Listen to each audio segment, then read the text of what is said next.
Cerita rakyat Sangkuriang.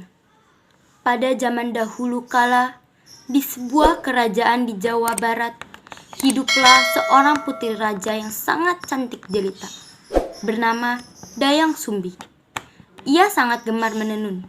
Suatu hari, ketika sedang menenun benang tenunnya, menggelinding keluar rumah. Gadis itu berucap, "Ah, benangku jauh sekali jatuhnya. Siapapun yang mengambilkan batang tenunku, kalau ia perempuan akan kuangkat sebagai saudara. Kalau laki-laki, ia akan menjadi suamiku." Tiba-tiba, datanglah seekor anjing membawakan benang miliknya. Anjing tersebut bernama Situmang.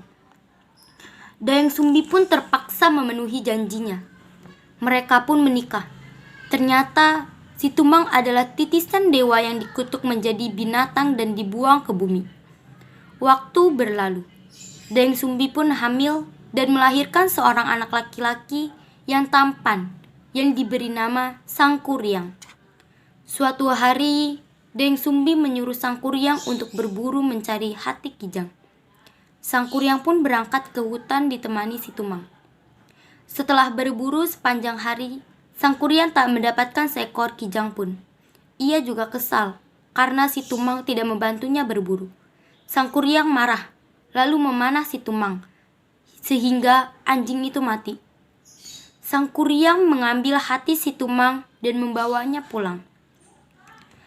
Dayang Sumbi tidak percaya bahwa hati yang dibawa anaknya adalah hati seekor rusa. Akhirnya, Sangkuriang mengakui bahwa hati yang dibawanya adalah hati Situmang. Betapa murka Dayang Sumbi. Tanpa sadar, ia memukulkan gayung yang dipegangnya kepala Sangkuriang hingga menimbulkan bekas di kepala anak itu. Sangkuriang kesal, lalu pergi meninggalkan rumah. Dayang Sumbi menyesali perbuatannya. Ia mengasingkan diri, kesungguhannya dalam betapa, membuat para dewa menaklukkannya kecantikan abadi. Tahun berganti tahun.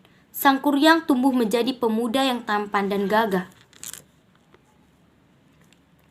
Selain itu, ia juga memiliki berbagai ilmu kesaktian karena berguru dengan beberapa pertapa sakti.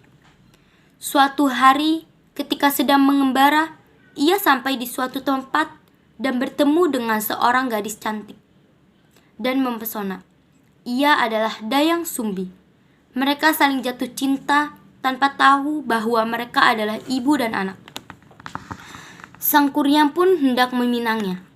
Ketika mendekati hari pertunangan, Sangkuriang bermaksud pergi berburu. Ketika akan mengikatkan kain di kepala calon suaminya, Dayang Sumbi melihat bekas luka yang sama dengan bekas luka anaknya. Ia sangat terkejut dan yakin bahwa calon suaminya adalah anak kandungnya. Dayang Sumbi segera mencari akal untuk menggagalkan pernikahannya. Ia mengajukan persyaratan, yaitu membendung sungai Citarum dan membuatkan sampan yang besar. Ketika syarat ini harus diselesaikan sebelum fajar, Sangkuriang menyanggupinya. Sangkuriang pun meminta bantuan para makhluk gaib untuk menyelesaikan tugas itu. Sebelum fajar menyingsing, Sangkuriang telah hampir menyelesaikan persyaratan itu. Dayang Sumbi panik. Ia meminta perempuan desa menumbuk padi. Ayam jago pun berkokok karena mengira fajar telah datang.